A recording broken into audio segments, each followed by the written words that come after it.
Hi, hello, welcome to episode 64 of Trail Society, brought to you by our friends over at Freetrail. I'm Corinne Malcolm. I'm Keely Henninger. And I'm Hillary Allen.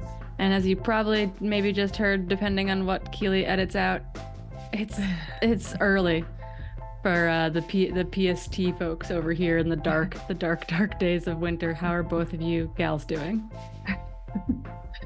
Adjusting to that, I don't know. It's still hard to adjust to the cold and dark mornings here, even though I'm an hour later than you guys. Mm-hmm. I know. Likewise, I feel like every winter I'm like trying to set myself up for success in the Pacific Northwest, and then I feel kind of the same every winter. It doesn't matter what I do. I'm like, why do I not live in Tucson? I don't understand what I'm doing to myself. But the PNW checks out all other times of year. I just always get a little sad this time of year because like there's no snow for the Christmas holiday, but it's still really cold and it's windy and it's rainy. And you're like, can we just get like something that's not that for one day? But that's okay. Yeah. It looks it's like been mild in general. Yeah, it has been mild. We are hurting. It's low tide up in the mountains from a snow perspective, but it looks like you had a good solstice run up on Dog Mountain with some good folks. How was it? Yeah, it was so fun. It was Susie's idea, who's one of my good friends, lives in White Salmon now. And she's now friends with Gordo, who I've been friends with for a long time. I've paced before at races, and Corinne's his coach. So small world kind of, but they're all really good friends now. So it was like a solid squad. We just ran up for sunrise, and like it had been socked in for days. And so climbing up, we were like, we might get a sunrise or we might just be in the clouds. And luckily, like as soon as we broke like 3,000 feet, it was like we could see the sunrise. And so it ended up being totally worth it. It would have been worth it either way for the company and the run. But I will say, like, it was 11 days after doing the non, plus like all the chaos that had ensued with my travel and no sleeping. And I was sore by like 4 p.m. I've never had DOMs hit so quickly in my life. I was like, okay, my legs are not ready for that kind of hurt. That's for sure. That was my first strength session, like really back in the gym a couple of weeks ago, where I was just like, I woke up the next morning and was like, oh no. And Steven was like, yeah, the next 2 days are going to be rough for you. And I was like, oh boy. So DOMS is that special flavor that you get coming out of a little bit of a break. This will come out Jan 2nd. Hillary, are you being roped into any fun New Year's Eve run plans in Boulder? Because I feel like that is like, I don't know, you've got a good running community. People always want to get after it a little bit for the last day of the year. Yeah, I'm actually not sure. I might actually go up to the mountains and do some skiing because I haven't had a chance to get on skis yet. It's kind of it did snow for us on Christmas, but it's now melted. So there's just a bunch of ice. So I don't know if I'm really motivated to run that much, but maybe go up in the mountains somewhere. There was talk about maybe doing a Mount Albert. Who knows? I don't know if I'm motivated for that. Winter Mount Albert sounds awful, but we'll leave that to the Boulder folks, not for us out here in the PNW. Before we dive into a little bit of news and some results, we got to give a shout out to AG1. Love those guys.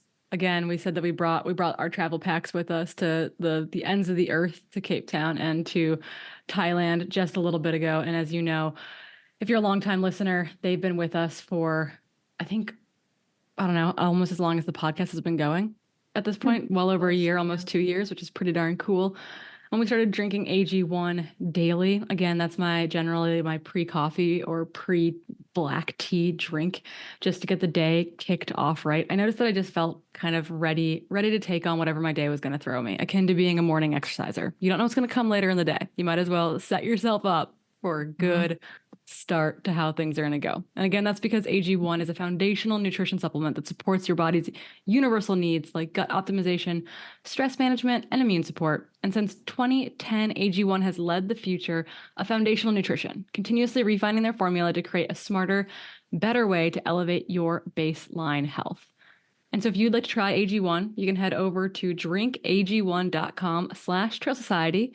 And there you can try AG1 and get a free 1-year supply of immune supporting vitamin D3, K2, which is so important if you live in the northern hemisphere this time of year. So go over there, grab some of that. You can also get 5 free AG1 travel packs with your first purchase. Again, that's over at drinkag1.com/trail society. And with that, we're kicking off the new year with just kind of reflecting on where we've come from, some races. We got some post-race blues, I think, going on. Working up motivation for 2024. Keely, this is part of, you were kind of scheming on some of this, and I'm wondering how things are going over in Portland, coming out of Doyenthenon, coming out of like a big epic adventure. Yeah, I think I underestimated how roller coastery it will be, but like I tell all of my athletes after 100 miles to just like roll with it for a couple of weeks. Like you might have one day where you're like, let's go rage, and the next day you're like, what is life? Like I don't want to do anything. And I feel like that roller coaster is so real. Like I don't know what kind of hit your hormones take from this long of a race, but I've definitely been on the roller coaster ride. Like I'd say the week in Japan after the race was definitely a godsend. But then since being home, I've definitely gone like up and down and up and down. And I think just like, I just wanted to acknowledge it on the pod because I think a lot of us think that we always need to like be really stoked about running and always want to be pushing ourselves and always want to be running. And I don't think that has to be the case. I think we're allowed to like not like it sometimes, be confused by it sometimes, not be motivated to do it sometimes. Like we're motivated people. That doesn't mean we're going to be unmotivated forever.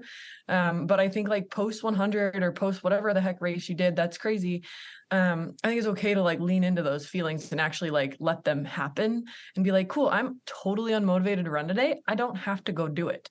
And I think I felt it really strong this year because my race, ended. And then now we have the holiday season. And like, I feel like the holiday season is a place where you're supposed to always be positive and be super stoked all the time. And I think to me, it was really obvious when I would have like a day where I was feeling kind of down to be like, oh man, like I am so down right now. Like, what is wrong with me? I need to be stoked. It's the holidays. I need to be stoked, like all this stuff. And it's just not the case. And so yeah, I think like if you're going through that right now and you're not super stoked and it's the holidays, you're feeling guilty, or you came off a big race, or maybe you just none of the above have happened, but you're still unmotivated. Like that's okay. Like give yourself some slack. I think sometimes we're allowed to feel all the feels and be kind of, confused about our relationship with running. And yeah, I was really just interested to throw it in here to see how you guys were feeling, because I know you both came off races too. And wanted to hear how your recovery is going and how your mindsets are right now.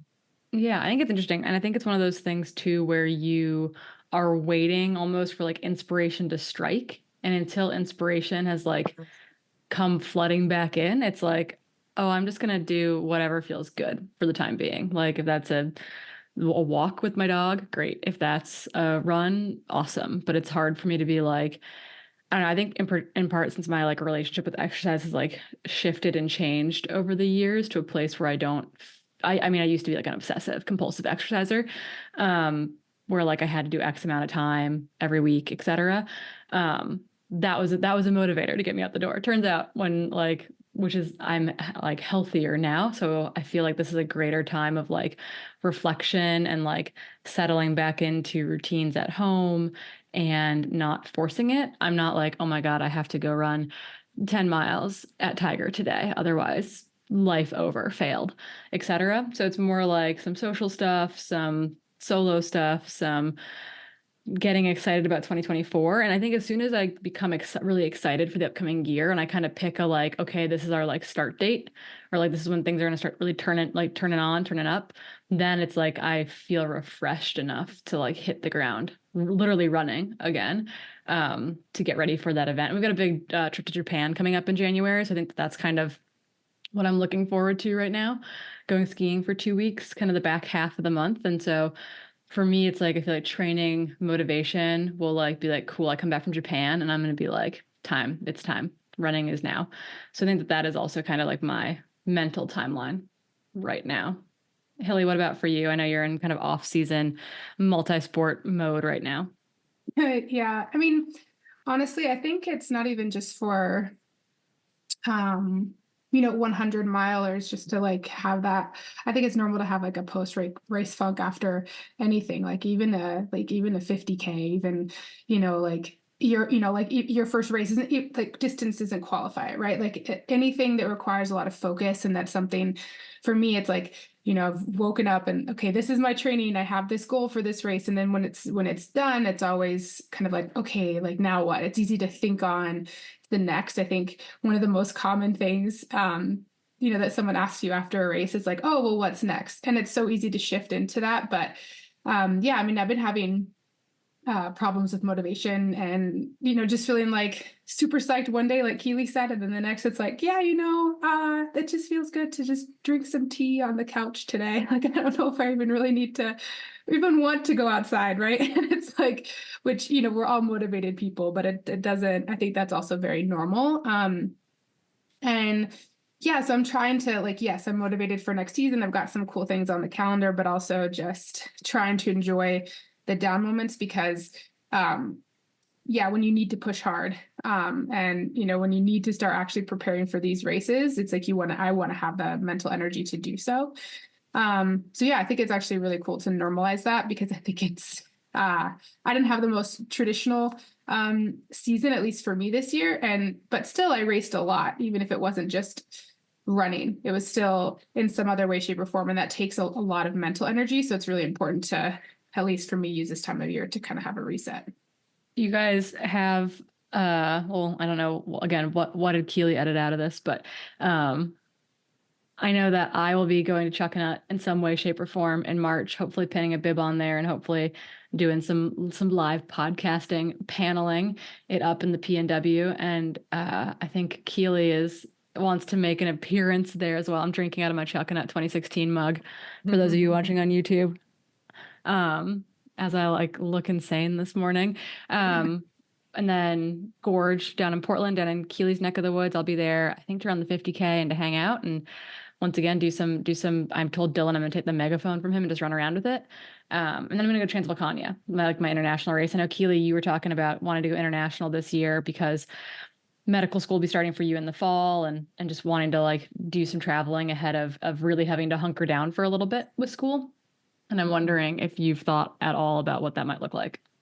Yeah, I've definitely been trying to think about it lately. Transvolcania, come hang out with me. I'm definitely going to leaning Transvolcania. I mean, that would be amazing. So I'm definitely leaning towards Transvolcania just because of the distance. And it's like throwing down a nice American contingent and just international contingent now.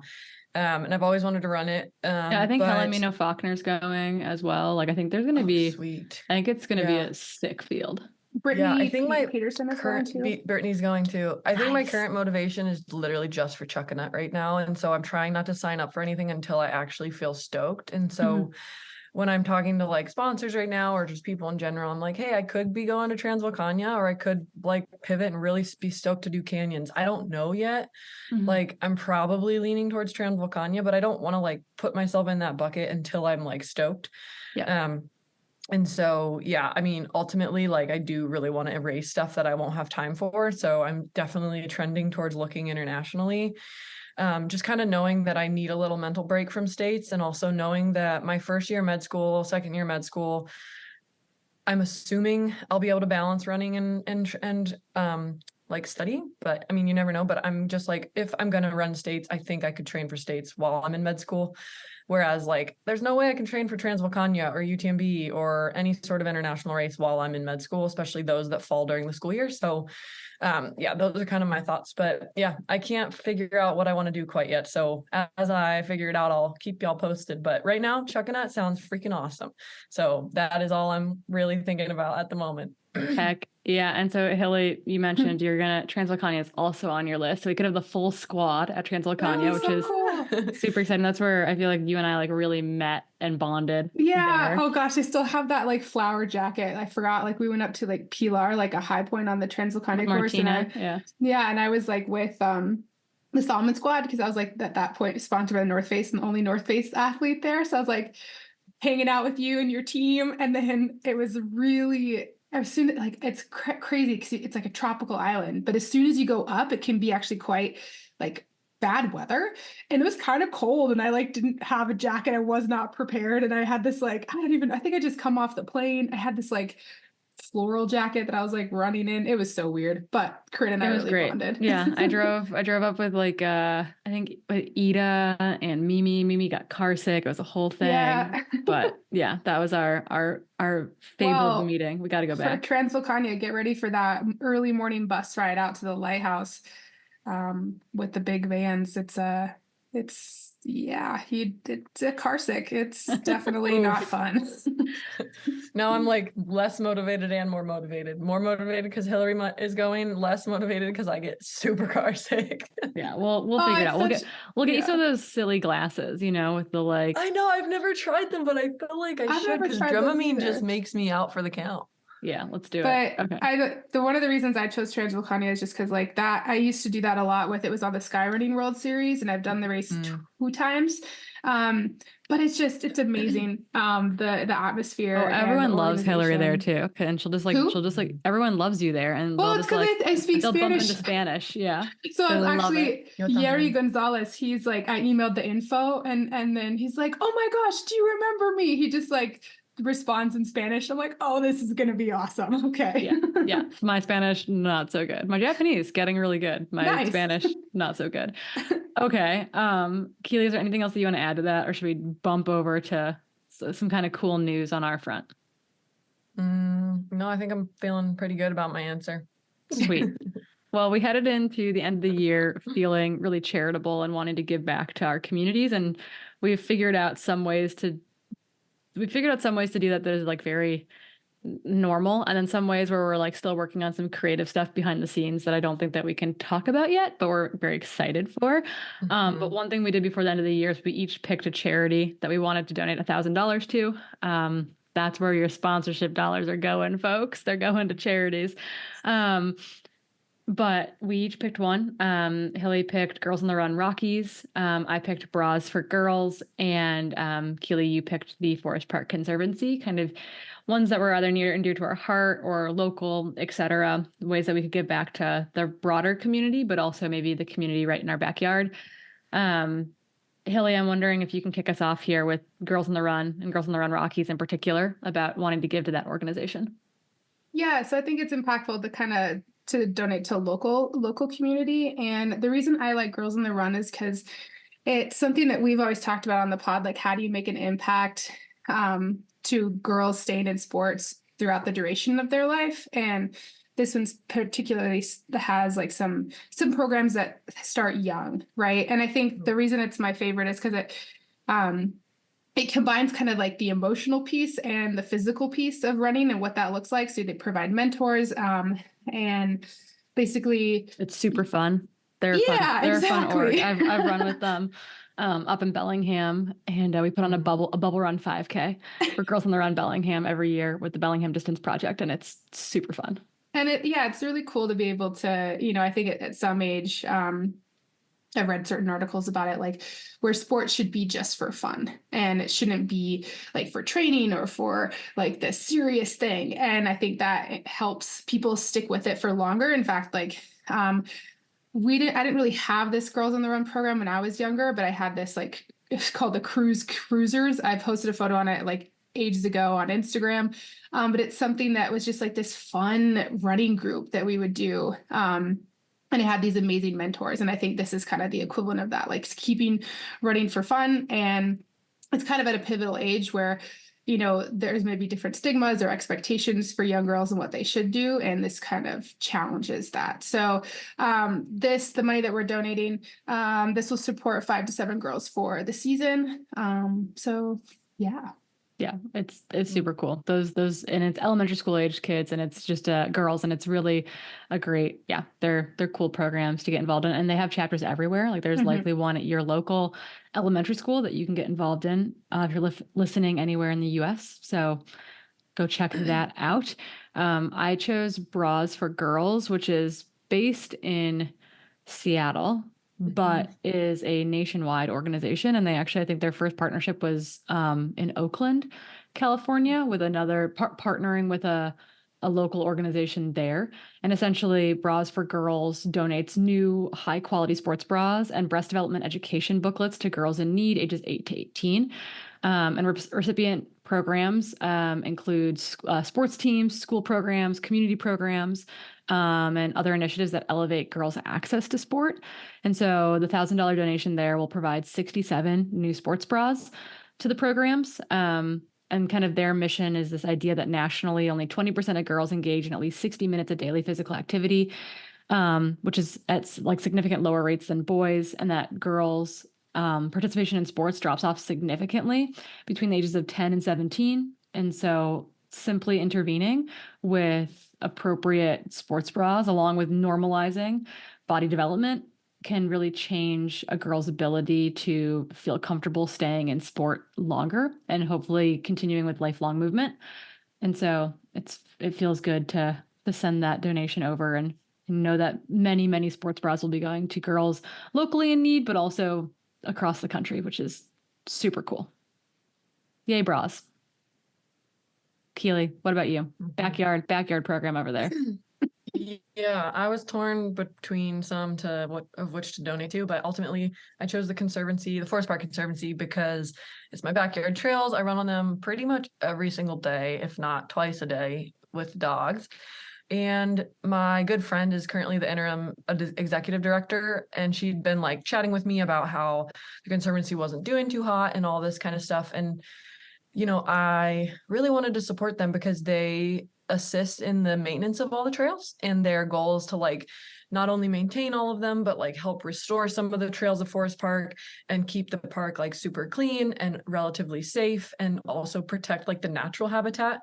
And so they have a lot of roles in the park. And I just think, given how much the parks use, like their impact is immeasurable. And so I think, donating to them will help keep the park going and also help maintain the trails in a really nice way. And they also just have a lot of initiatives around like the greater Portland area too.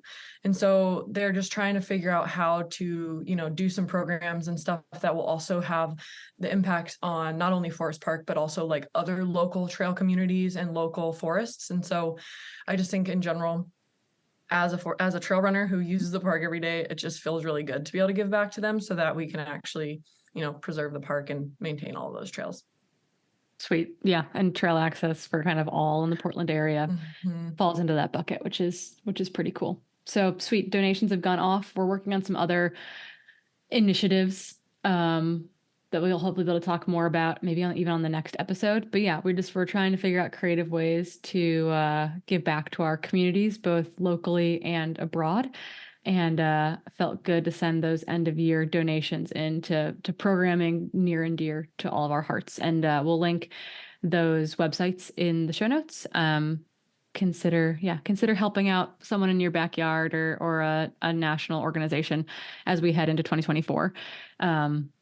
I know Trail Mix was a fund that we've talked about donating to as well, which helps more equitable access to trail racing by providing entries, et cetera, to people who can't afford it otherwise. So there's lots of really good things that we can do with our extra cash here and there. The result that I wanted to talk about before we dive into our really cool interview with Grayson Murphy for today is shining some light on the runners who have officially now claimed golden tickets from Doi Inthanon in Thailand, which will bring new faces to Western states.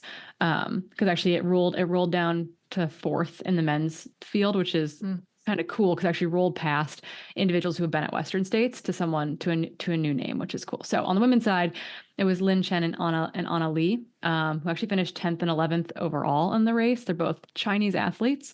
Lin Chen runs for Adidas Terrex, so we'll have another Adidas Terrex lady on the start line there, which is super cool.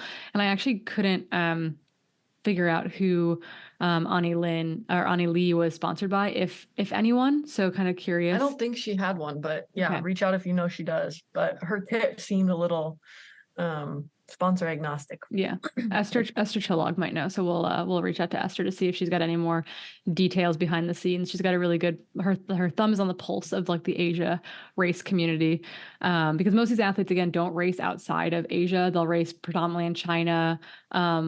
Most of them actually went to Jeju in Korea earlier this fall in October. And they get to Hong Kong to race, but that's really about it. So Lin Chen, who who won the race, also won Congolese, the 168K ultra trail race earlier this year. She placed second at the Trans-Jeju 100K by UTMB, ran the China 100 mountain cross country race, which is a 100-kilometer race, and then took the win at Doi Inthanon. So very much a mountain runner. Like the races on her list were high vertical, long time on feet, etc. Ani Lee on the other side has raced a lot in 2023. I think 11 times is what I counted. Racing, some 20 to 30K races, racing a couple 100K races. She actually was over at UTMB this year to run CCC. And it looks like ultimately had a hard day, finishing 34th at that race. But seems to have a wider ranging kind of race interest / I'm wondering what kind of leg speed she has, just given that some of those races were fairly fast and a little bit flatter. So curious to see both those women on the start line at Western States this year. Then on the men's side, Gauji won the race, and the other ticket rolled down to Robert Hanel, Romanian athlete. Many of you will remember him from taking second at UTMB back in 2018, and he ran in rain pants the entire day. And his mom at the award ceremony was like my favorite person ever. She had a shirt with his like face on it. It was great. But on the men's side, Daoji runs for Hoka. And so he has made it to outside of China and Asia to race. He was at UTMB this year, actually finishing 14th there. He also won the Ultra Trail Ningha by UTMB 100K earlier this year and finished third at the Trans-Jeju race in Korea and the 100K there as well. Robert Hanel is probably more well-known in the Western European race scene than the Asian athletes. He runs for Ultra and he's a Romanian athlete. But I think this will be his first time racing in the US. He's been racing ultras for a decade. Super accomplished runner. He was second at La Vereda this year in the 120K. He, I think, was 9th this year or last year at UTMB. I think it was this year. I think this year he was 9th at UTMB, but he's also been 46th. He's DNF'd twice and he's come second there. So the man has run that loop around the mountain more than a handful of times. He also has wins at the Istria 100 mile and top 5 finishes at Transgran Canaria, the Madeira Island Ultra Trail, Penigolosa, and UTCT. So Robert's gotten around on the running scene, and but I believe this is for his first time coming to the U.S. to race. And while he's more of a mountain athlete, I'm really excited to see him run at Western States this year. Mm-hmm. Yeah, I love that this race is bringing new faces into states. It's going to be really exciting. Yeah. And then there are still 10 tickets up for grabs for golden tickets into Western States. 3 men and 3 women will get tickets at Black Canyon coming up in February. And that field is so deep, you guys. Like I was looking at the field and like I've got to go like 60 deep to get to Kat Bradley and Kat Drew, who like have both done really well at Western States, who have both like Kat Drew's gotten golden ticket before, etc. Like the field is the depth is deep, as Brett would say. So really excited about that race. And then 2 more tickets for men, 2 more tickets for women will be on the line at the Canyons Endurance 100K at the end of April. So yeah, while I don't feel like we have our normal like golden ticket buildup in the US with like Bandera kicking off in January, etc. We still have 2 more races coming up, and I'm really excited for I'll be at Black Canyon on the ground doing media. So very excited about it. Yeah, I might be there too. I'll let you know. Not to race, but might pace someone, but still TBD. Training camp? Can I come out there? Friend of the pod, Miss Rachel Drake will be racing there, which is very exciting. She will. That's not who I would pace. Well, she hasn't asked me, but Rachel I'm Drake. excited for her. I'm excited for her too. Yeah, she won't be racing Olympic trials the week before. She's going to Black Canyon, which I think is just really such a baller move. I'm really excited for her. Okay. Before we dive into our really amazing interview, we've got to give a quick shout out to the folks over at The Feed. Again, they've been with us for a very long time, and their snack boxes are keeping my whole household fueled at this point. We're currently out of waffles, which is a tragedy and must be rectified as soon as possible. But yeah, again, they're your one-stop shop for all your, not even just your race day nutrition, but your snacks, your breakfast. If you're Keely, it's where you get your coffee from and all the granola that she can possibly handle. And Life hack. Coffee and granola from the feed. But if you want to put together a recurring snack box or just try mix and match different things, you want one gel from here, one goo gel, one spring gel, one scratch gummy pack, etc. A thing of Morton, whatever it is. Like you can literally pick, you can get one of everything to taste test before you figure out your next race strategy. You can do that by going over to www.thefeed.com/Trail Society and add that really fun vanity code. Again, www.thefeed.com/Trail Society. You can get a $15 credit to use quarterly. That's $60 of free product a year. And they ship really fast. So if you're desperate and you need snacks for like this weekend, go over to the feed right now and place that order. We love you guys. Okay. Now we're digging in towards our meat and potatoes. And our meat and potatoes this week is Miss Grayson Murphy, 2-time world champ, y'all, in mountain running. And most recently snagged not 1, but 2 medals at the 2023 World Trail and Mountain Running Championships this past June. So just like a phenomenally talented athlete. I think we were all on the edges of our seats watching her throw down there, snagging a bronze and a gold. She's a multi-talented athlete in person. Grayson actually runs her own business, making a really cool training journal/planner. I'm looking forward to my 2024 one, making it to my house here shortly. And you still have time to get that 2024 planner in your hands as well. And a sweet new sticker pack, I noticed. So you can go over to www.racing/Grayson or -Grayson.com. And we'll make sure that we link that in the show notes because listening to me try to spell things is not what you want to do. So we are going to get right out of the way and you can dive into this wonderful interview with Grayson Murphy.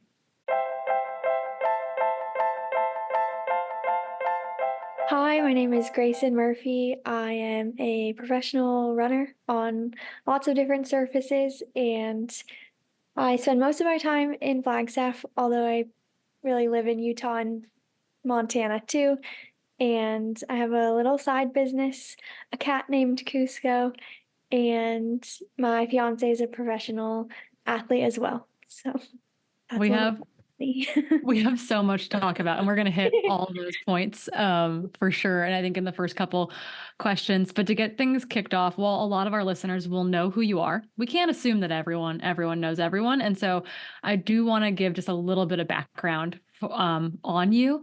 And what I think is super interesting, and I know that you've probably talked about this before, is that you didn't you weren't like a high school running phenom, right? Like you were a soccer player. You actually went and played soccer collegiately before transferring twice as a runner. And so I would love to just hear a little bit about that, that background, that experience, and like kind of finding yourself as a runner, as like a person already in college. Yeah, it was interesting. Growing up, I really wasn't that interested in running, so soccer was definitely the focus, and I kind of pitied the cross country team whenever I saw them training, like, oh, I feel bad you're not on the soccer team, because this seems like so much more fun. And then once I got to college and was just kind of learning a lot about myself in every which way, decided to transfer and then decided I was done with soccer, so running kind of became an option. I didn't want to join a sorority, so that was kind of like the next best thing was try and walk on to a team at the college that I was at. And with no experience, luckily running is like kind of a sport you can finagle your way into without a ton of background. And yeah, it just kind of took off. I definitely wasn't the best one on the team right away. It took a couple months of learning like how to run and what training was and what shoes to wear and all of that. And then just kind of turned into what started as a social experiment for me into something that I really actually enjoyed and liked, and now has become my job and a passion. So it's been a fun roller coaster to be on and continues to be a roller coaster. But yeah, I'm glad I'm on it. So it's been fun. Yeah, and that roller coaster continued a little bit after college. You ended up in Flagstaff actually because you became a member of the Hokanaz elite team that is based in Flagstaff. And I'm wondering if you can touch briefly on that adjustment to running post-collegiately, and then ultimately kind of what made you, like what allowed you or helped you make the decision to kind of move on to different pastures. Yeah, I think it was really cool to have the prospect of even running professionally coming out of college. And that was something after about 2 years in college, someone mentioned, and then I was like, that sounds fun. I think I would like to shoot for that goal. So it was really cool to have options, and NAZ on paper seemed like the perfect fit. It still is one of the best distance running teams in the country, and it was in a good location because I knew I wanted to stay like at altitude and west of the Rockies. So I think on paper it seemed like a great fit, but keep in mind, and I had to keep in mind too, that I was only a runner of 4 years at that point. So I really didn't know a ton about what I even liked in running. I think my potential was like very untapped. We weren't even really sure what I was good at yet at that point. And so it's just a big learning curve. And I learned a lot. And I kind of learned that like the professional team setting is not the same as collegiate team setting. There's some big differences there. And everything I liked about college wasn't really in that professional layout. And it's not for everyone. It is for some people though. And so I decided to leave. And I also was kind of trail curious at that point, and I wanted to see what that was like. So I wanted the opportunity to do that, which wasn't available under the guise of the team. So there's kind of a lot of things like that pushed me to leave, but it was a great learning experience that year there, and kind of accelerated, like forced me to figure out what I like and don't like, and moving forward, accelerated the entry into the pro world, I think. Yeah, I totally understand that. Like when I was on the US national team, my teammates were significantly older than me, and I came into skiing quite late in comparison to most Nordic skiers in the US as well, who have been skiing since they could walk. And it's a different experience when you're super green like that. I think both like physically, but also just like psychologically, you're in a different place in life in your relationship with the sport. So Yeah. yeah, being green has to be a really unique experience. There was an interview, I think it came out post kind of Olympic trials. I remember being in Tahoe, I think for Western states, watching US Olympic trials take place. And you were running in the steeplechase there. You made the finals in the steeplechase. We were losing our minds. It was really cool to be cheering for this gal that we were like, she's one of us. She's a trail girl. Like, this is so sick. But you have also talked about having a lot of anxiety about stepping on the track, about doing those, 3,000 meter steeplechase type of events. And I'm wondering if that is ultimately kind of what pushed you over to more trail running full time, or was it just like getting to do more things? Obviously, you've run a really fast half marathon this year, which we can talk about more later, but you're still dabbling, but it feels like maybe that anxiety kind of pushed you one way or the other. Yeah. I think I've always had anxiety with track, even more than cross country in college for some reason. And I kind of just thought that's how everyone felt going into these races. I had no perspective on like it could feel different.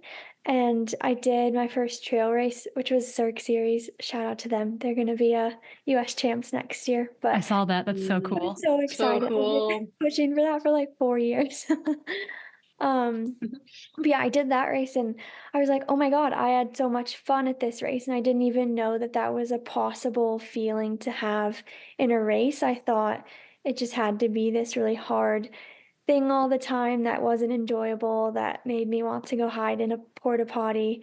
And yeah, so that was kind of a really great thing to have happen, because I realized, oh, I enjoy this, and it doesn't have to be this life-ending feeling that I'm having on start lines. It can be fun. So that has definitely pushed me more towards trail stuff. Yeah, it feels like a pressure cooker, right? Just like being on a track with a stadium, like that's way different than I think most trail experiences. Yeah, for sure. Yeah. And you learn pretty quickly if you want to jump in those porta potties at the trail races because there's so many of them. So you're like, Yeah. okay, I feel like I don't need to go in there. I'm good. Yeah, or jump on a bush or something. Oh my goodness. You mentioned at the top of the interview that your partner, your fiance, getting married in 2024, is also a professional athlete. Logan is a super talented cross country skier. And we understand that, being a professional athlete is super time consuming and can feel really selfish at times. And, I think we've actually messaged about this a little bit. My partner was a professional mountain biker when we first started dating. He was gone all the time. I was gone all the time. It's a really unique experience. And we're wondering how you guys have found ways to balance that part of your relationship. Yeah, it's been a learning curve for sure. We haven't always hit it right, but I think now we're to a point where we can do pretty good, and we still don't live in the same state. So that takes some orchestration of some very busy schedules. But we try and make sure like someone is seeing someone once a month or every 6 weeks. And like when he's in season now through March, usually that means I'm the one traveling. And then if I'm more in season, he's maybe more the one traveling. And we try and go to each other's races when we can, but obviously you can't go to everyone's races. So yeah, we just try and it's been a good, I think, actually relationship builder because it feels really strong now. And if we can like get through this for 5 years, it feels like we can do a lot of other hard things too, and we'll be okay. Yeah, I think that's super, super important. I think it's also, having a partner, obviously he's an endurance athlete. So, and I think I joke in a later question that I'll bring up at some point that you're dating or you're engaged to a professional cross trainer, which is great. But it feels like too that, can you speak a little bit to this idea of when you're in a relationship with someone who also has this passion, be it endurance sports, be it something else they're really passionate about, there's this like sense of like, no questions asked, like they just get it. And I'm wondering if that has felt comforting, secure, et cetera, in your relationship. Yeah, definitely. It's really nice to be able to tell someone like how a race went or how your training's going, and they just know what you're talking about and you don't have to explain in detail. I think in college my family is not runners. So explaining that to them was like more trouble than it was worth sometimes. And having him to know like what it feels like to be on a start line at a big race or at a national championship is very supportive. And I feel like hopefully I give that back to him too. And it's fun to have, we had a whole conversation this week on like race mentality. And he felt like in a race, he wasn't giving it. And we were like, is it because you're unmotivated? Is it like a mental or physical thing? And like really diving deep into it. And that's fun. And conversations I can't really have with the rest of my family. Oh, I get that. How many of us have like that phone call with their parents? I know this is my dad, like every other week when he calls me. We get an email one week and he calls us the other weekend. And, bless his heart, but he'll always be like, so how's running? Like you're healthy? Like that's all that he just wants to know that like I'm not physically maiming myself. And that is about the extent of his understanding of my running career. My mom has come to races with me, but my dad is just like, it's good. You're still running? Okay. Like thumbs up. It's not like this like in-depth, like, Steven can ask me how a workout went and it's great that I can like, say a little or say a lot. And he like 100% can like meet me where I'm at. Yeah. But I have a question. Like I've dated people who also do the same sport, right? And like are super into running or super into endurance sport or whatever. And like, how did you balance like having that shared passion, but also making sure to like have other things you like to do together? Because ultimately, at the end of the day, like one day we're probably not going to be doing the sport. And so I wonder how you guys balance that because I know that's hard because it is such a big part of your identity right now. Yeah. Yeah, I actually think it's better that he wasn't a runner because I've learned like Nordic skiing and now I can do Nordic ski races and that's like super fun and I don't know that I would have picked that up as a hobby, I would call it, because I really think it is a hobby for me. If I wasn't with someone that was a Nordic skier and like mountain biking, same thing. And so I think both of us like being active and outdoors, and that has helped like cross boundaries. It like transcends our sport, I guess, and just it all becomes like hobby things that we enjoy. I'm not as much of a gearhead as he is, so that's different. But yeah, I think both of us like being outside, so we kind of frame it that way as like this is our time to spend together and less of like this is training and we have to be super serious when we're doing it. That's, I think, so critical. And he can be like the bike maintenance human then. You can be like, He cool. also owns a bike business, so I just get like a bike mechanic out of it too. We love that. Yeah, I don't bike mechanic. I don't ski mechanic. Oh. Steven is my mechanic, which sometimes means that like my crank arm has like fallen off in Yeah. events before. But when you're dating the mechanic, it's kind of hard to hold it against them. But kind of speaking about these hobby sports, about cross training, et cetera, and it being more than cross training, right? It being like just really enjoying these other activities. I joked that Logan is a professional cross trainer. I feel like Nordic skiers are like the impetus of that though. They're roller skiing, they're running, they're hiking, they're mountain biking, et cetera. Like they get to do it all for training. And that feels very different for a lot of runners, I think. But you really embraced that. And we'd love to talk a little bit about like approaching those new sports with like mental and psychological flexibility, and then just like the willingness to fail. Because like, let's face it, I have endoed off my mountain bike more times than I can count. And I'm sure you've experienced your own tumbles on Nordic skis and on the bike as well. Yeah, it's been fun. And I think it kind of brings back to me the same feelings I felt when I first started running when I was 19, which is quite old to start a sport, I think. But you feel new, and it forces you out of your comfort zone and forces you to let go of your ego a bit. And you just have to be like ready to be a student of the sport and accept that you're not going to be amazing at it, even though I want to be most of the time. Like, first time trying Nordic skis, I expect to be like Jessie Diggins. And then I'm like, okay, you need to check yourself, and you are not that good at anything. So, yeah, I think it's been fun, and it like keeps me humble. And adding new races this year, I did my first Nordic ski races and then my first mountain bike and gravel races. And it's fun too in a race environment because it humbles you and forces you to like take the pressure off. And then I've tried to remember that feeling like when I'm in Austria at Worlds, and remember like there is a way to experience this with less pressure, and you have experienced that. So like try and get back to there mentally, and then it opens up the race for just like curiosity, really. I love that, because the negative side of that is like, I mean, I've been dropped by my male teammates cross country skiing, or Steven on the bike, and it's like it took me a while to get over the fact that like they're the best in the world at this, and it's like okay that I can't keep up, but it does. It like keeps you grounded and it keeps you humble, and it like relieves that like pressure of perfectionism that I think is really easy to lean into when you it's your full-time sport. Keely, you wanted to ask some questions, I think, that were like specifically about incorporating some of that stuff into run training. Was there something specific?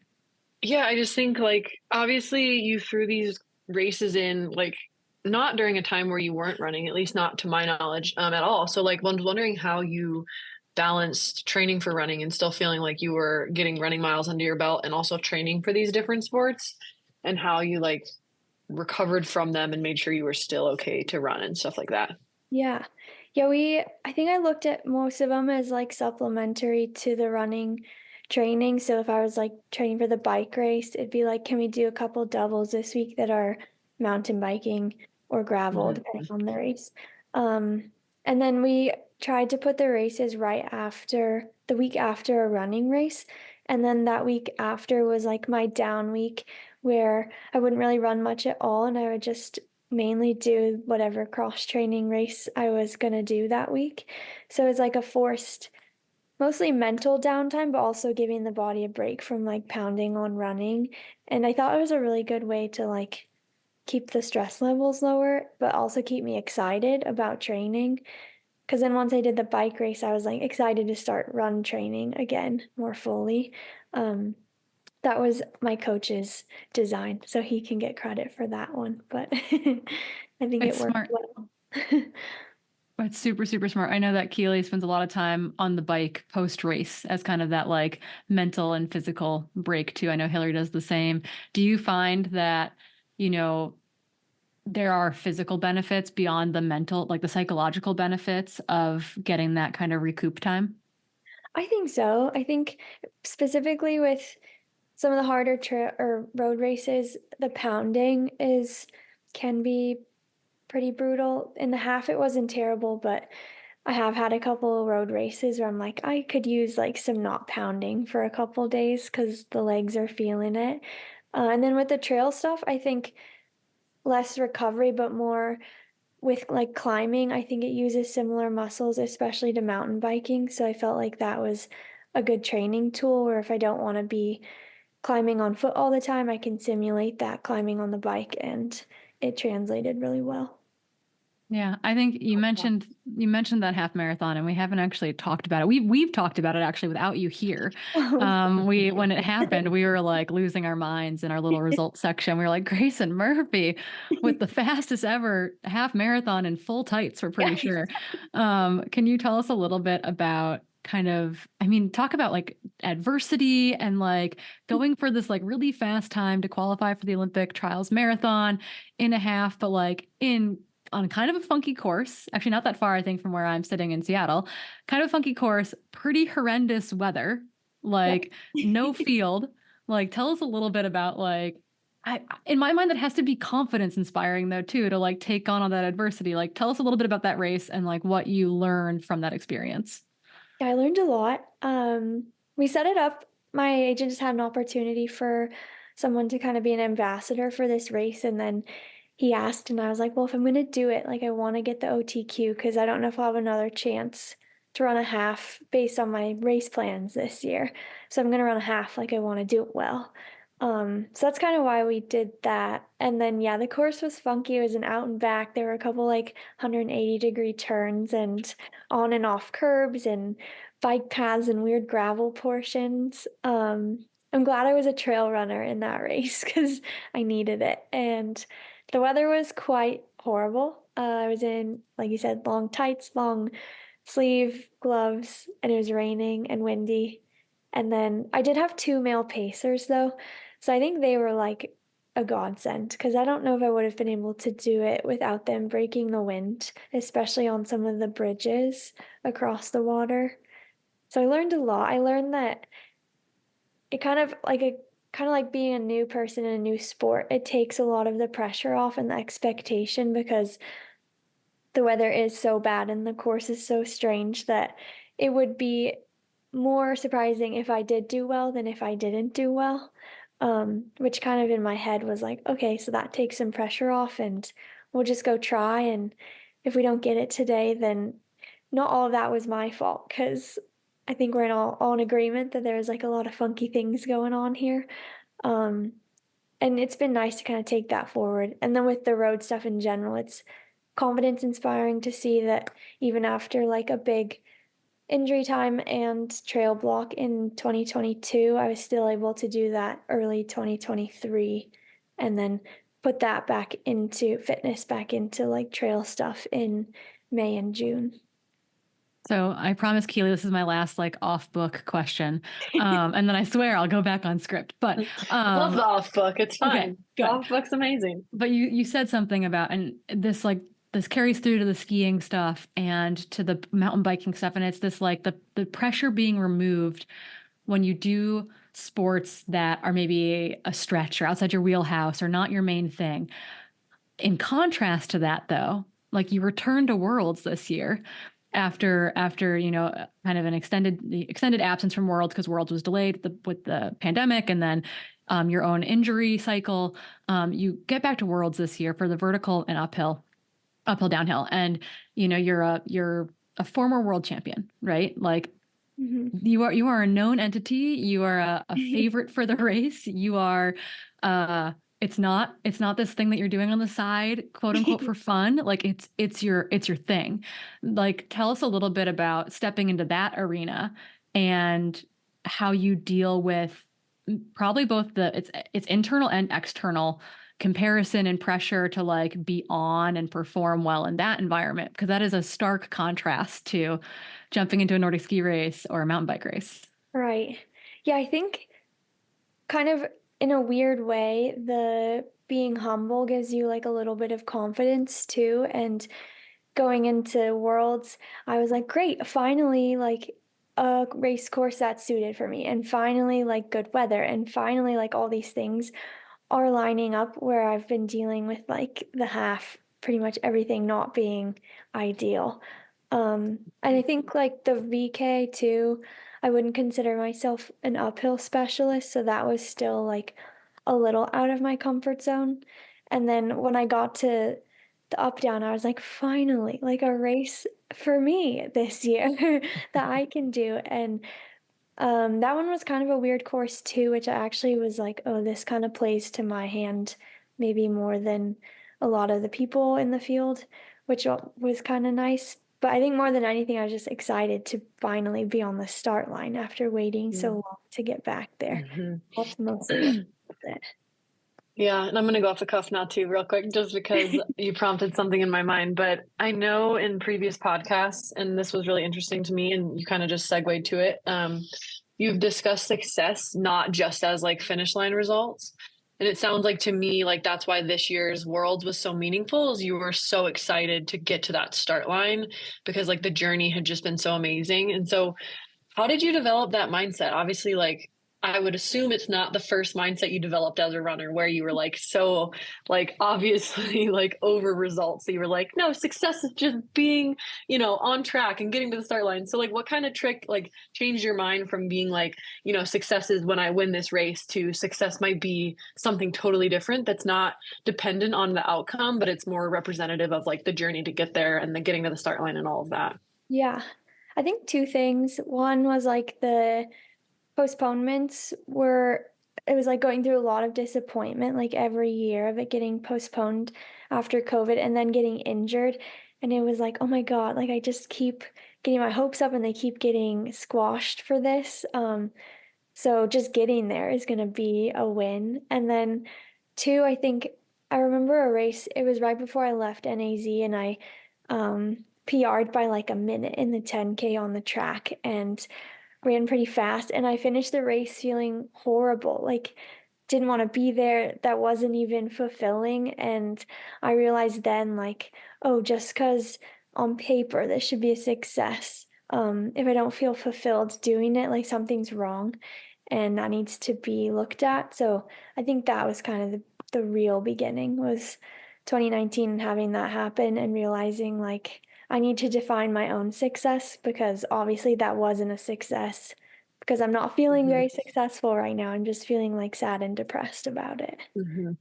Yeah, I feel like at least I can definitely say I've been there with racing where you're like finding yourself. And so you're like seeking this gratification from the race that like you're not okay with. So you finish and you're like, cool, I did great. But I actually like not happy with it whatsoever, not stoked about the result, not stoked with how my mental status was, how my training went, all of these things. And like that is way more important. Yep. Yeah. And on the other hand, you've got people where it's like, I've had like Cape Town on paper, not a great race. But like a year ago, I was running 4 miles at a time. Like running successfully 64-ish miles around Cape Town was like a big success because I got to do it. I got to run the distance, complete the distance, but I'll get messages that are like, hey, like, are you okay? Like your race didn't go that well. And I'm like, no, actually I'm fine. Thank you for feeding new doubt, new fear unlocked.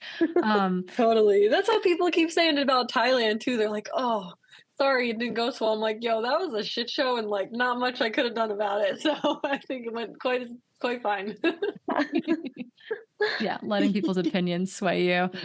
I think, we're gonna bridge forward a little bit here but I think it's all still very interconnected in the sense that, you have learned a lot about yourself via racing. And I think it seems like you're in this really great spot with like your mentality around your identity, but people may or may not be aware that you've been dealing with like what seems like a pretty mysterious autoimmune condition that took a long time to pin down. And I think was like probably very scary at times. And we don't have to go into details here. What we're most curious about actually is like grappling with even the temporary loss of athletic identity or even like the unknown timeline of like, am I going to be a runner again? Question. Like walk us through that, like grappling with that and then kind of where everything is now or where you are on this side of things.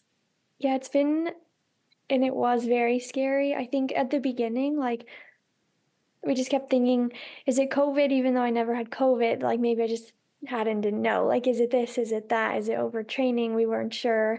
And then it kind of devolved into like more serious things like the autoimmune disease that ended up being. And it doesn't really have a timeline. It's not like a stress fracture where 6 to 8 weeks and you're like good to go. You can start running again. It was very much like, well, does this treatment work? Does this work? How are you feeling like day to day? And even moving forward, I'm on a treatment that we think is working, but you're really not sure, and flares can pop up that the treatment may not even treat. And just so kind of like knowing that it's pretty ambiguous moving forward. There were definitely times the last couple of months I thought, am I done? I definitely texted my coach David several times being like, it's done. We're over, like, end of my career. Like, glad we ended on a high note of winning worlds because I'm never running again, basically. Um, and he was more level-headed than me, and I'm glad. But we got through it, and I think moving forward, we're just kind of trying to move forward with less fear of planning around flares, and just if they happen, they happen, and we're going to have to deal with it as they come up, but not being scared of that and trying to live my life not in fear of this thing because I don't even know what it is. Two of the doctors think it's one thing, and then two think it's another thing. So that will be another interesting journey just to like continue going down that path of what it is. Yeah, that's scary. It's scary. I mean, you've got some great examples and role models in the sport right now. Obviously, Megan Roach they've been fairly public about kind of like her ongoing autoimmune condition, which has impacted her heart periodically, which is super, super scary. You've got Devin Yanko, who was like misdiagnosed initially and then finally diagnosed kind of correctly with lupus. And it's, yeah, just like watching them both roll with the punches and like kind of come back time and time again, I think has been overwhelmingly inspiring and a great lesson to all of us of like, you know what, like today's pretty okay, actually. Yeah. Yeah, both of them I've been messaging both of them, and they've been both so helpful and just encouraging, and like, it's fine. Like, it's not a big deal. Like, you just kind of live with it and still kick ass moving forward. You just have a little extra thing to think about, but it's not the end of your career. Yeah, it's just part of your story, which I think is like kind of a critical asterisk there. It's like, it's not, doesn't define you. It's just a piece of the puzzle. Mm-hmm. One thing we were thinking about, we joke a lot actually on the podcast where we joke in quotes here that like, you know, people tell us that we're supposed to be learning from these experiences. Keely and I have adamantly both been like, we're both done learning. Don't tell us that we have to learn anymore. We don't want to learn anymore. Like, we want a nice, easy 2024. We're done learning. Like, no more. Someone else can have the learning experience. But because of that, we have to reflect on that a little bit with you too. And so we're wondering, you know, what has been the learning experience or what have you been able to take away that is hopefully positive from months of uncertainty? I've learned that like I really do like running like intrinsically. I like movement, and knowing that is important. Like maybe I do have this autoimmune disease and I can't compete at the level I want to in the future. I don't think that's the case, but hypothetically, if I was in that situation, I know that like I still have running as a form of movement and I can still enjoy it and be grateful that I have that, and like that wasn't fully taken away. Um and walking, I learned like, oh, I can walk too and like still be outside and enjoy that, and that's also a great thing. And it just kind of opened my mind to like outside of the running bubble, like life exists and will go on. And I think Megan Roach has been really good about that too. Like, oh, I'm still a mom and I'm still like all these other things and a researcher and just a kick ass human. And that just because this is like throwing a wrench in things doesn't mean life doesn't exist outside of sport. Yeah, I saw a post recently and it was about Jordan Hesse Gordon, I think is her married name now. Yeah, she married one of my friends from college. No way. No way. Yeah, it's such a small world. Yeah. But she's essentially Ryan, it's Hogan. Hogan. Sorry, I was like Gordon. Yeah, it's Gordon. okay. Hogan. I say Hogan. Yeah, it's so okay. funny. He was part of cross country with me, so we've been homies. It's so fun. I love it. Small world. Super small word, but she's publicly announced recently that she's like stepping away from professional running and they're going to figure out what that means with her and Nike, et cetera. But she's like, yeah, I'm just really enjoying like running a little bit each day at like 8-minute mile pace, just like not thinking about anything. And I thought that was like very beautiful, like this like high performance athlete who's been at the top of the sport for a very long time, like including like as a high school standout type of thing, to be like, yeah, you know, for right now, like I've got some other things I want to focus on. And I think that you've experienced that too, of being like, yeah, you know what, walking's like actually kind of great. Nice. Hot girl walks are fun. Oh yes, that's what I do with my dog. They're hot girl walks. You can take your cat out. Okay. Moving kind of to a whole new topic, which this I think will be actually a very cool conversation for us to have, is you posted recently on Instagram that you have 3 jobs: running your business and being a brand ambassador. And it's really hard to balance those things. It's exhausting from a promotion side. And, you know, we've kind of actually messaged back and forth about this a little bit, and you've gotten some really good feedback. And I'm wondering how you feel about meshing those 3 pieces together, especially number 1 and number 3. Yeah, it's been a very changing landscape. And I would say to everyone, like, go read the comments, because people really did have some great takes, and I liked yours the most. But there were some very interesting and insightful things on there, like ways to think about it that I hadn't thought of either, which was cool to see. And I think it's a huge conversation. We could have a whole podcast on just this. But in the past, I think first it was you just have to run fast and you'll get a sponsorship. And then it was run fast and have a social media following. Even like 5 years ago, that was kind of the standard. And now it's like, oh, you just have a social media following, but you're kind of like B tier. You still get a sponsorship, or we'll pay you more actually than the professional runners who are winning races because you have more followers. And it's become like a really murky landscape that seems to be changing quickly. And I said on my post too, like, I'm losing to sponsors at the end of this year.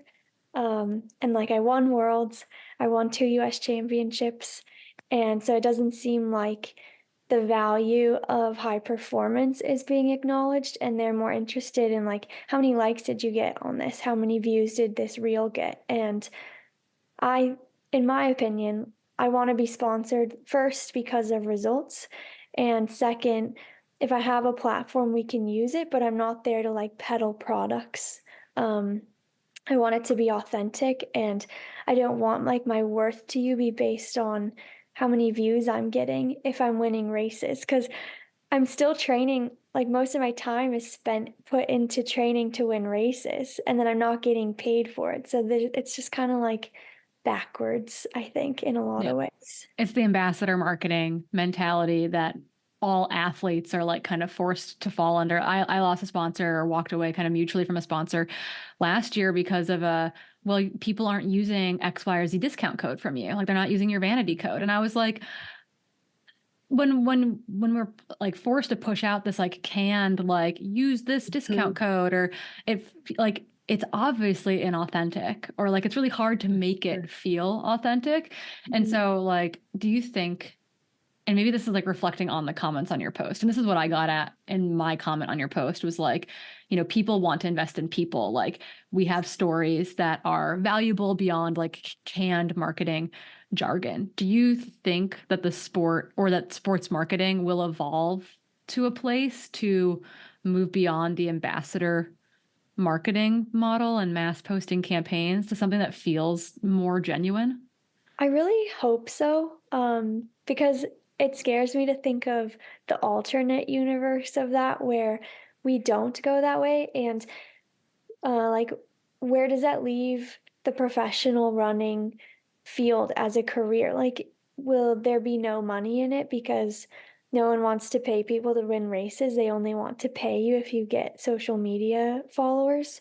And like, where does that leave the entire sport? And that's scary to think about too, because I'm sure that some influencers work hard, but it's not like training your guts out every day. And like, yeah, if I just wanted to make money, I would just go make videos. Like I wouldn't go train. You could just be an ambassador. Yeah, you could just like, why would I be putting my body through this just to not make money? So it is kind of scary to think about. But then I was listening to another podcast with Aaron Lutzy, and he was like kind of on the bandwagon of like, well, you need to have social media and high performance results. And my like devil's advocate, or I don't know, what is it? Like push back to that. Yeah. Push back, I guess, counterpoint to that was, well, Hoka just sponsored like 3 high school athletes, and 2 of them have private Instagram accounts. You can't even follow them unless requested, and they're all at like 2 to 4,000 followers, which like really isn't even a micro influencer. And it's like, what does that mean? Because they don't have a following, and they might have one result, like they won Foot Locker or something, but like, where does that put them? And like, where do we go from there with like pros too? The marketing move is just to simply like say that they signed them, essentially, right? Like that just gives them press for a day. And Keely, I'm going to interject with one more question before the question that I know that you have to ask. And we've had this discussion amongst other runners, just kind of like offline. Like if you go and look at like a marketing, like a social media marketing job at any of the companies that we all run for, they're paid, a minimum of like 50K, upwards of 90, 100, 120K, depending on the location. Most athletes in the sport are not making those numbers from any one sponsor. And yet we're asked to do that job. And to me, that feels like a massive disconnect. Like if you want me to be a social media marketer, you can pay me to be a social media marketer, but that is, I feel like a lot of brands are trying to get both at a much lower price. And that feels very unfair. This is my current rant for this episode. That feels very unfair to the athletes. It does. Yeah, that's kind of like my post where I was like, so you're asking me to do 3 jobs, but you're paying me for 1 job. And that's not really fair. And they could be like, well, you're not getting enough likes, Corinne or Grayson. And then we're like, well, our first job is to run fast. And after that, I don't have time to be putting in the time I need to get all these likes. Because it does take, especially with the algorithm now, like it is a very calculated social media strategy you need to have if you want to be successful. It's not Instagram of 2019 where it was organic and people followed you because they liked you and then they would see your posts. It doesn't work like that anymore. No, it's so true. I've had this discussion a lot with some of my teammates and also just like friends in general around like the line is so blurry. And yeah, to your point, like I don't feel like we've seen an uptick in salary to compensate for all of this ask. It's like, no, now we're still making professional runner salary, but like now we have to do all of this other stuff. And it's like, no, I don't want to do all of that other stuff. Like if I wanted to do that stuff, then I could ask for another contract to go through that stuff. Like then I'll do it. But yeah, I'm with you. It's a really tough line. And it's not like you're seeing brands offering to help either. They're not like, hey, you know what? We're actually going to give you a social media manager who like is really good at this stuff, who will take your account and be like, cool, like what is going to be the optimal for your audience? What kind of messaging? I'm going to give you some photos and like content. We're going to help you grow this. That to me would make it a little bit easier to be like, cool, because I don't have to go research all this stuff. But I think one thing you've done really interestingly, and also in my mind, like it's very intelligent of you to do, is like kind of keep number 1 and 3 separate. So kind of keep your athlete separate from your ambassadorship and like acknowledge that you are an ambassador and also an athlete. And so I just wonder how like you've been able to keep them separate in like your own mind and feel as excited doing both. Yeah, I guess I will preface, I'm not very excited to do number 3 anymore, which was the brand ambassadorship. I'm pretty burnt out on that because I think I went really hard on it for a couple years. Because it did seem like that was what brands wanted, but it's devolved now to like, no matter how much energy I put in, it still won't be enough apparently. So I'm going to cut my losses. But yeah, I've been trying to like see it as that separate. Because I think that is important, like, especially time management daily of being like, okay, my number 1 job and priority is to run fast. So did I do all the things I need to do for that? And make sure that if I'm thinking about social media stuff, I'm not like making a reel that's cutting into like training time or making it so that I'm not a professional athlete. And maybe that's like me personally, like who do I want to be, or what's a person I think would make me proud, and that's like a version of Grayson that is good at running and like wins races, and that's not a version of Grayson that just gets a lot of like Instagram views. Like I think the person I'd be the most proud of is the runner and priority number one, not number three. Mm-hmm. I think that's really smart and something that I've been trying to, I think most of it's been consciously trying to like delineate time and manage time and also have a healthy relationship with social media, which can be really, really hard and can be a time suck and can just make you feel bad about yourself too. So evaluating that is really, I think, a positive takeaway for all of us. The job that we have not touched on yet is job number 2.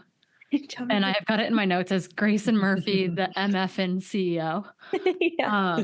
Since we try to swear limit like in a limited capacity. So MFN CEO. And that is we glossed over that second job. It's that you are the CEO of your own business, Racing Grayson's training log and daily planner, which I have owned and love. Although I use an internet training log like so many of us, I love the paper, the like getting to hold this thing and write in it. It's like my weekly and my daily practice. It feels really good. And we're just kind of wondering what inspired you to launch that business. Yeah, back in 2018, it was my very first couple months as a pro, and I was making a training log and planner combo thing, just hand drawn for myself because I had some extra time to kill, and kept having people ask me where I had bought it, and then I was like, "Oh, that's a business idea. Like, if you think you can use this too, I'll make you one." So I made them, and the first year I like barely broke even. I had to ask my grandma for like startup money and paid her back, and then like had $0 left. So it's really grown since then, and I've always had an entrepreneurial spirit. Even since I was little, we were always like thinking up of business ideas, like raking leaves for the neighbors and charging them, lemonade stands and all that. So this was kind of my adult version of that. And then it was cool that it really took off in a way that I didn't expect, and was a cool way to like connect with the running community outside of performances and even outside of social media, which was kind of a nice outlet for me because I think I've always wanted that it to be more like grounded, and I'm not this person winning races. I'm just this person that we both use the same training log, and it doesn't matter if you're just starting or a pro. So it has been fun. And then now it's like kind of more of a side hustle that I'm trying to use to replace and supplement job number 3, because I don't know what the state of job number 3 is going to become. And I don't want to rely on that because I've seen the last 2 years that it's an unreliable source of funding, and also something that I don't like know if I agree with morally and ethically, and isn't good for my soul. So that's what I've been putting more into. I think that's important. I call it the spirit sponge a lot. I'm like, is the spirit sponge full? Does it feel good? Is it dry or is it full? A good adventure will So true. fill the spirit sponge. We were also kind of reflecting on the fact that it's grown exponentially over the past couple of years, from like breaking even at $0 in year 1. You said that you're investing more energy into job number 2 for both like moral and financial reasons, which I think is really amazing. And we're just wondering how it has been to manage a growing business and then balancing that with your athletics. Like, is that a nice pairing? I kind of think it is. Like, it's nice being the boss because I can have flexible hours and I don't have to be somewhere at a certain time usually. And I can make my own schedule so that then I can make sure I am getting like all the training done that I need and putting time away for that. It has grown now to where like I've had to hire some help, and my partner Logan's gonna become my business partner because it's gotten to where like now I don't know that I can keep doing it all myself, and take it where I want to take it. So that's been kind of fun. But yeah, it's been like very fun side thing to focus on that isn't it's like adjacent to running but isn't about running results, which is nice to have that break mentally too. And it involves like math, which I enjoy. So I love it. Actually, did you finish a master's degree? Was that something else that you had going on in the background at some point in time? Yeah. Yep. No, yeah, I still have my thesis to do, and then that's it. So And what was that in? I need to pick a topic. The like degree is sustainability and natural resources, and I want it to be somehow like trails and sustainability, but I need to narrow that down significantly for a thesis. Mm.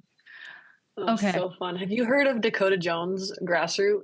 Yeah. Like, okay. I feel like they do like a workshop every year. Corinne, correct me if I'm misspeaking, but they do a workshop every year where they like come together and they like brainstorm really cool ideas that can help the environment and the trail running community.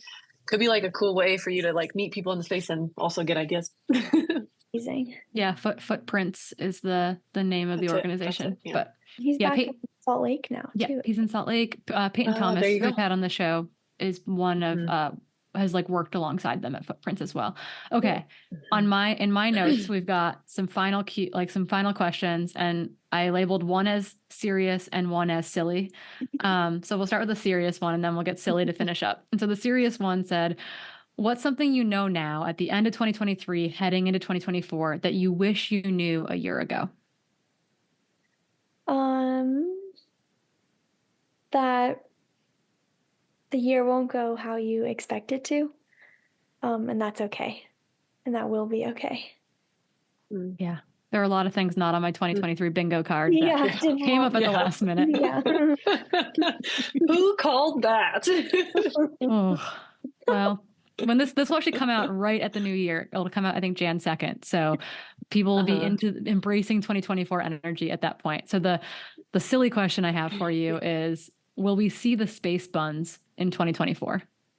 You know, my hair is so thick, and I think right now I could do it because it's long but layered. It really depends on how long it gets, because once they get too heavy, they like flop out. So I will try my very best. But actually, there's a new a speed suit situation coming too, so that might be more fun. Yeah, for 2024. Can we get a preview of the color? Right now, well, of course, it has to include pink, because I told Saucony like, it has to have pink on it. Yep. More pink on the trails. That is our slogan. At least that is our slogan today. Yeah. Oh my goodness. Sweet. Oh, Speed I love suit. it. That So sounds amazing. space buns, maybe. Speed suit, heck yes, happening in 2024. I guess final question is, if people are looking for you to connect or looking for your training journals, where can they find those? You can find on social media just Racing_Grayson. And then my website is Racing-Grayson, and that has the training logs on it. Awesome. Yeah, and we'll link all of that in the show notes for those who are listening, so that you can go grab yourself a planner, or those people that you forgot to get Christmas gifts for and you're remembering in 2024 and you're maybe not going to see them till mid-January. You can order them now when you hear this episode. Yeah, get them before they sell out. Love it. Grayson, thanks so much for coming on. Thank you for having me. Well, not only is Grayson maybe the most delightful person to spend your morning, your drive, your run with, I really enjoyed getting to sit down and chat with her, because I think we have a lot of, experiences that are similar and experiences that are totally different. And it's been very cool to reflect on how she is managing the pro runner versus brand ambassador relationship that many athletes have to go through. And I hope that was enlightening for the audience as well, just because I don't think that we reflect on the quote job of the elite trail runner very often. It's like, oh, you get to run every day and X, Y, Z, et cetera, that comes after it. So I thought that was a really nice thing to kind of get to shed a little light on. Hilly, I know that you had some bad internet connection during the interview, and to spare any lagging, kind of just sat there and watched with bated breath. But I know that you must have felt a kinship there, given the desire to really kind of multi-sport throughout the course of your season. Yeah, it was just so amazing to see Grayson just kind of using her platform and just her running journey to really highlight it and to show that it's about being a full athlete and whatever that looks like, and how you can use different things for cross training to kind of support yourself when running isn't going so well, and then kind of how she can embrace that and how she's going to use that throughout her entire life, not only just in her competitive running career. I also think it's just really cool to see that she could use cross training and still win huge races. So that was obviously a big something that I was like cheering silently in the background when I was listening to her talk. But yeah, so I mean, she's just such a good I think role model and just an amazing voice in the sport with everything that she's balancing from being a professional athlete, being a business owner, and the demands of what that line is between being a brand ambassador and actually pushing the limits of being the best in the sport. So yeah, I hope you guys really enjoyed with it. an autoimmune condition on top of it, right? Exactly. Like she's dealing with a lot. It's incredibly impressive. Yeah. And I mean, just like what we were all talking about at the intro of this episode, I think it's really fitting because it doesn't mean that there's periods and times where you're not actually going to be stoked on running all the time, or you can't, like, right, in periods of injury. And I think it's really important to nourish the other parts of you, but also the mental side of what that looks like. And I think she's just a really good example. And it was a great conversation. Yeah. I love it.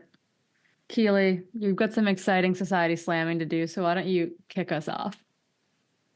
Yeah, so the first one, I feel like we should give a little shout out to our friends over at Stance Socks. Not an ad, but we love you guys. Not an ad. We just got hooked up after we touted our praise for them last episode. I mean, I literally love Stance Socks, so cool for me. Not an ad, but just showing them some love. Honestly, if you haven't tried their socks and you're looking for new socks, not forcing you to buy any, but highly recommend. They also have really cute patterns. One pair I got has hot pink in it, interweave woven into blue. I'm not sure if you got that one either, but very nice. Yeah. On brand. But okay, next one. So this one's kind of a question posed from one of our listeners. And while we're not going to be giving medical advice on this podcast, no. We will give some anecdotal experience because this is kind of going to resonate with everybody, but specifically with Corinne, a little bit with myself because it's a lot about the SI joint and pelvis. So here we go. So this is an athlete saying, "Hey team, I hope your weekend is wonderful. This may not be the thing to ask you." She already knows we're not doctors. Very good girl. But I'm on a walk listening to your podcast. Thank you, with little hand emoji, and thought you may know of someone who's experienced something similar. I've had huge issues with my lower back and hip for all this year, and a couple of chiros have assessed it. After seeing multiple physicians who've said everything looks fine, they think I have an unstable pelvis and SI joint. Their fix for this is seeing the chiro 2 times per week ongoing, which is very expensive, and I've been doing this for about 10 weeks now and have seen some improvements, but not as much as I'd hoped. I'm doing a lot of strength to support this, but my point of the message is that I'm just wondering if you know anyone who's been through something like this and have found a solution in order to fix it. What did they do to tackle it, and who did they see? Sorry if this is not something you want to answer, but please feel free to deflect this if it is. So I thought, Corinne, you could just kind of talk about your journey. Again, no medical advice here, but I think, this is, again, a very specifically female runner thing that I think happens to a lot of people. So I think just sharing your experience could be cool. Yeah, and so they've seen osteos and physios. So osteopaths being kind of bone manipulators, and physios, ideally physical therapists there. It's maybe you just haven't found the right team yet. I think it's I've definitely seen PTs that I just haven't jived with, or people that do manual therapy that I haven't jived with, that I've needed to find the right person for me. And based on where you are, there's probably someone in that area. But I also know that it's sometimes you feel like you're left high and dry. I've also taken opportunities when I'm in Boulder, I'll be ooh, I know what physical therapist I'm going to go see while I'm here, etc. But essentially the pelvis and low back is hard. It sounds like you've got a couple different systems working with or against each other. And oftentimes I find when there's multiple points of pain, it's oftentimes in my experience anyway, that was a battle over my pelvis's stability. So my back pain was because my QLs, those muscles that run kind of from deep in your spine down to your sacrum, were fighting in one direction, and then my adductors were fighting in the opposite direction, so kind of into my pubic rami. So we had 2 different muscle groups, one anterior and one posterior, fighting to keep things in alignment. And as you both relax them and strengthen them, you're going to have to kind of go back and forth and back and forth and back and forth. in order to like create homeostasis essentially. And so that you're seeing improvement, I think is good. But I think every time that your body is manipulated or kind of trying to course correct, it's gonna want to rebound to where it just was. And so you're gonna see like these little like 2 steps forward, 1 step back, 2 steps forward, 1 step back. So I think that it sounds like you're likely on the right path. You could still experiment by trying to seek out some other PTs, etc. You might be a good candidate depending on how your musculature is. To pay for some like sports style massage, because it might just be that you're really tight and you've got things pulling on it from different directions. So I would say, maybe keep going a little bit longer with what you're doing, but also don't hesitate to kind of broaden that out, to find someone who's willing to work with you on like a specific kind of corrective issue. But yeah, it sucks. Like SI joint stuff is not fun. I don't actually think I've ever had SI joint stuff specifically. You could also like look into like a pelvic floor PT though, for example. A little bit different, but also like your obturator nerves and your deep hip rotators, et cetera, could be all out of whack. Particularly with SI joint stuff. Your tailbone could be in the wrong position. There's a lot of stuff going on there. So maybe that means that like seeing a pelvic floor PT would be a great kind of secondary or tertiary option at this point to try to get you some pain relief. So yeah. I don't know where you're located. I'll have maybe Keely connect me with you when we're offline off this thing to give you some more inside beta. But yeah, that's kind of the takeaways I see here. Yeah, they're out of country, so they couldn't do like any US referrals, but I will link you. Yeah. Let's link. Let's link. They're in Australia. Makes sense. Australia is one of our higher listening continents. Go Australia. Okay. So the last one is a general shout out to mamas again and folks dealing with RED-S, again, relative energy deficiency in sport. And they said, hello, I wanted to say that I really appreciated the brief discussion about REDS and the lactating athlete. I've been breastfeeding for 1.5 years. I've been on sabbatical from training for about 2 years due to pregnancy, postpartum recovery, and demands of parenting. Approximately a year postpartum, when I would occasionally go on a short run, 5 miles or less, I would be absolutely ravenous for a day or two. It probably doesn't help that I eat a mostly plant-based diet. Regardless, it didn't feel sustainable. Now that my baby is a toddler and I'm not breastfeeding nearly as often, even so, adding high-intensity activity to my routine again feels very different than it did pre-pregnancy. I'm doing low-volume training for a half marathon. It's a lot of adjusting and a lot of uncertainty, but this podcast has been a good reminder for me to make time to continue eating 2 to 3 breakfasts a day and to be kind to my body, as my sleep is often fragmented and not sufficient. Thank you for your podcast. Amen. That's like perfect. If we've reached one mother, if we've reached one athlete struggling with eating whatever it is, our job is well done. Okay, I think with that, this thing's running long, so we're going to cut you all loose for today. Go out, enjoy the rest of your trail run. Hopefully you got another podcast queued up, and until next time, we'll see you on the trails.